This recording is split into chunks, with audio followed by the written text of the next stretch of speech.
નમસ્તે મિત્રો, આપનું સ્વાગત છે યુટ્યુબ ચેનલ ગ્લીમ ઓફ ગોડમાં. આપણે શ્રીમદ ભાગવતના 10મા સ્કંદમાં આગળ વધી રહ્યા છે. છેલ્લે આપણે જોયું હતું પૌંડ્રક કાશીરાજનો ઉદ્ધાર. આજે આપણે જોઈશું દ્વિવિધ સંહાર.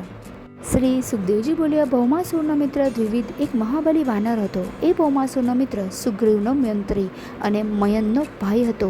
એણે જાણ્યું કે કૃષ્ણે ભૌમાસુરનો સંહાર કર્યો છે, એટલે મિત્રની હત્યાનું વેર રાખી એણે કૃષ્ણથી બદલો લેવા માટે એણે ગામ નગરો બાળવા માંડ્યા. આહીરોની વસ્તીઓ ઉજાડી નાખી. આમ એણે ગોકુળમાં ઉત્પાત મચાવી દીધો અને પછી એક દિવસ રૈવત પર્વત પાસે આવ્યો. એ વખતે વારુણી અને બલરામજી ગોપીઓના મધુર ગીતો સાંભળી રહ્યા હતા. એ બલરામની સાથે એક વૃક્ષ ઉપર ચડી ખૌ ખૌ કરતો ગોપીઓ તરફ અશ્લીલ સંકેતો કરવા લાગ્યો.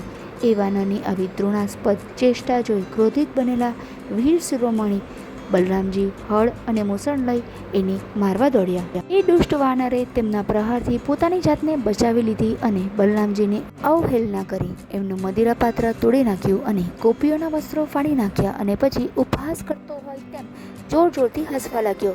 પોતાનો આવો ઘોર તિરસ્કાર જોઈ ક્રોધે ભરાયેલા બલરામજીએ હળ વડે એનું માથું ફાડી નાખ્યું. એટલે કપાયેલા ઝાડની જેમ દ્વિવિધ ધરતી પર પડ્યો અને તત્કાળ મૃત્યુ પામ્યો. આ છે દ્વિવિધ સંહારની કથા. ખરાબ કાર્ય કરનાર વ્યક્તિ ગમે તેટલી શક્તિશાળી હોય, પરંતુ તેને તેના કર્મોની સજા અવશ્ય મળે જ છે. દ્વિવિધ વાનરે રાવણની સેનામાં રહીને તથા પછીથી ગરીબ પ્રજાને હેરાન કરીને પાપ કર્યું હતું, જેના પરિણામે બલરામજીના હાથે તેનો વધ થયો. દ્વિવિધને તેની શક્તિ ઉપર ખૂબ જ ગર્વ હતો. એ અન્ય કોઈને ગણકારતો જ ન હતો.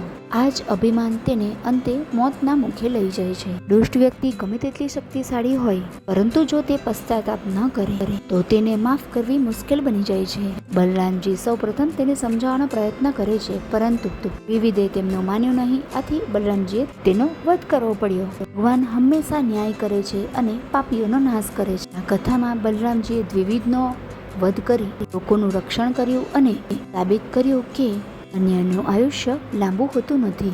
વ્યક્તિએ પોતાની શક્તિ અને સામર્થ્યનો ઉપયોગ સારા કાર્ય માટે કરવો જોઈએ. દ્વિવિધે પોતાની અપાર શક્તિનો ઉપયોગ લોકોને હેરાન કરવામાં કર્યો, જે આખરે તેના વિનાશનું કારણ બન્યું.